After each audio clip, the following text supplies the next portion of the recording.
I've entitled today's episode, Get the Dread Out of Your Head. Dread takes up way too much bandwidth, too much space in our head when we let it expand instead of nipping it. And today I'm going to share my story with you, and I hope there's some aspect of this story that you can grab a hold of so that you'll recognize when dread starts to form. Hi, I'm Karol Horken, author of the 30-second prayer that changes everything. And that's because it really does. So simple and so powerful. One thing that the 30-second prayer does is it changes the narrative in our head. And here's how. I'm going to tell you how. We know that our thoughts can run away with us at times. And then what do? They stir up emotions. And if they're not stopped, we're probably going to make some wrong decisions. Maybe we're going to slink back in fear instead of move forward in confidence if we allow that negative narrative in our head. So we're going to talk about nipping dread before it can settle into our thought life. How do we do that? Well, here's a 30-second prayer. Father, I commit this situation to you. And we've all had them. And maybe you have one right now. One that seems too big for you. You don't know how to do it. You feel helpless. You feel vulnerable. You just feel like a little child in an adult body. Well, we're going to nip that today. Father, I commit this situation to you. Cause my thoughts to agree with your will so I know what to do. Okay, here's my story. Several years ago, I had to take a college class to become certified to evaluate classroom teachers.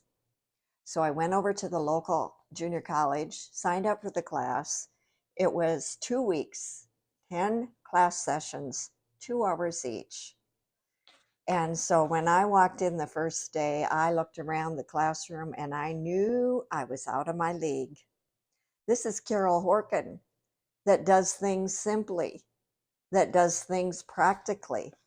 How do we do it? 1, 2, 3, and we apply it. It's effective. We rejoice.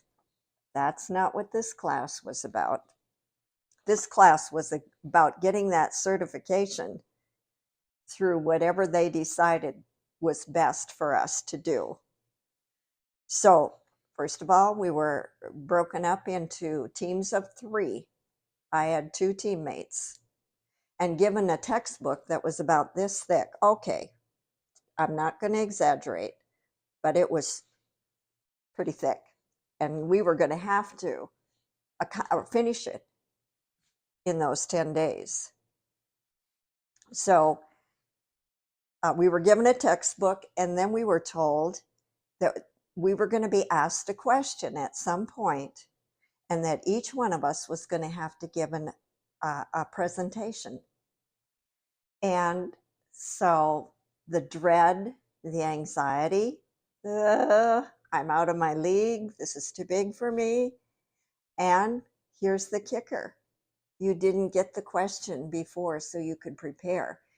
Once you got to class, you were given a question. You had 15 minutes with your team to come up with a hypothesis or a theory, or it was more about theory than it was about concrete 1, 2, 3.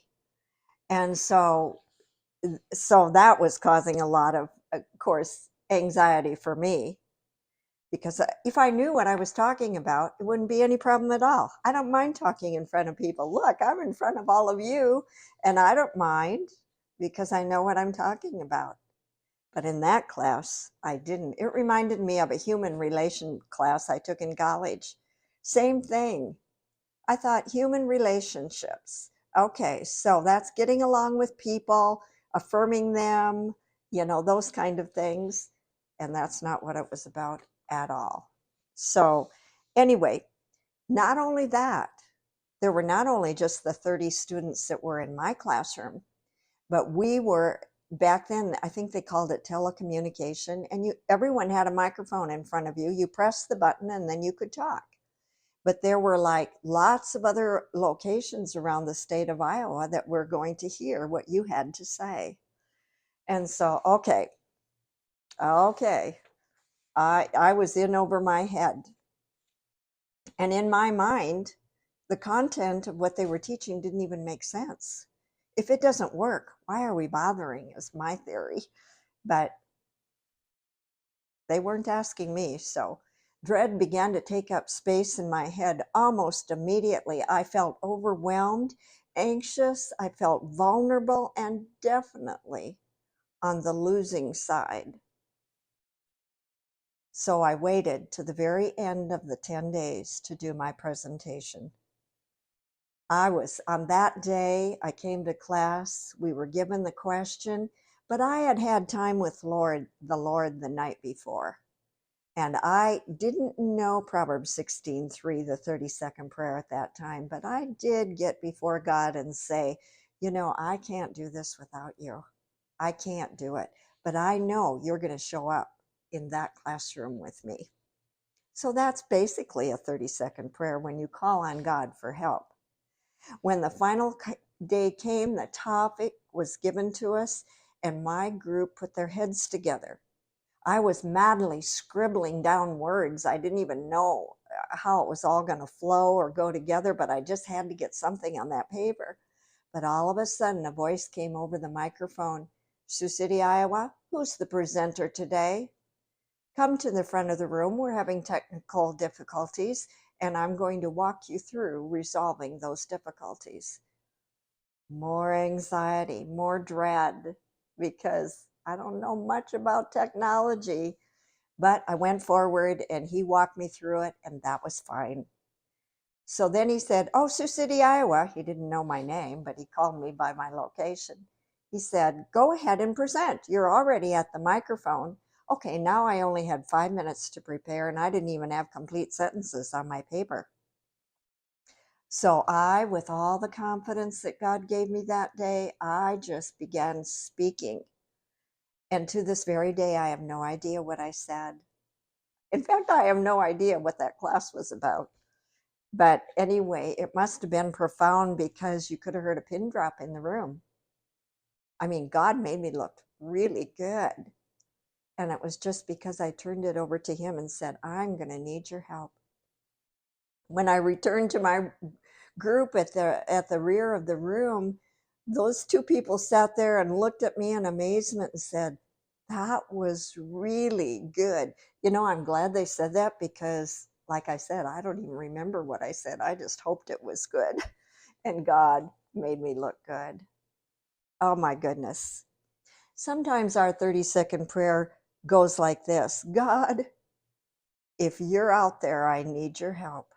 And that's exactly what I prayed as I was walking to that microphone to take care of those technical difficulties. "God, I need your help." That's a 30-second prayer. The minute I formed those thoughts in my soul, help was on the way. Now, I didn't say that prayer out loud. I said it in my thoughts. Well, I knew help was on the way. God, help me do what I could not do. Dread, is actually fear, and it causes anxiety, and sometimes we don't even know it until it's already taking up residence inside of us. We all have opportunities to face things that are too big for us. We feel vulnerable and alone, overwhelmed and defeated. But here's what God has to say. Here's the good news. Proverbs 16:3, and let me paraphrase it as if God was inviting you to join him. "Roll your works upon me. Commit and trust those dreading things to me, and I will cause your thoughts to become agreeable to my will, and so shall you be established and succeed." What? Think about it. What a powerful promise. And God put it right there in Proverbs for us to find. Well, I found it, and I'm sharing it with you. It's a powerful promise that will take us up and over all the things that bother us, instead of us backing up and saying, I'm not going to do that. I don't want to do that. I shouldn't have to do that. We don't need to shrink in fear when help is on the way. So when life seems too big for us, we can walk through those dreaded circumstances because God is guiding us and holding our hand. And even for me, He gave me words. So dread doesn't usually come full blown. It sneaks in and it wraps around our thoughts, it intertwines into our thoughts, creates a negative narrative before we know what happened. And so that's why the 30-second prayer, the minute we feel anxiety, we can turn the situation over to God. And then those whole 10 days, I could have said, Father, cause my thoughts to agree with your will. But I didn't know Proverbs 16:3 back then, but I guess I knew the principle enough to throw myself over on God. So we will always have times. Remember that God, your Heavenly Father, wants to see you established and succeed. And the 30-second prayer is our tool. It's one of the tools in God's toolbox, causing us to be successful in overcoming. Instead of feeling small and weak, God will empower us. He'll make us look better than we are. He'll walk close beside us. And then we just know. I knew that day. It wasn't because of me. It was about this much me that walked up to the front. That's about all I did. And God did all the rest. But if I hadn't thrown myself over on Him the night before, I would have been there on my own. And I've been on my own before, and it's not fun, right? You recognize that too. Now, I took up the whole time telling my story today. So I'm going to just put some scriptures, promises that will empower you in the description. So look them up, make them your own. Be ready for the next time something seems overwhelming. And God will see you through. I'm sure of it.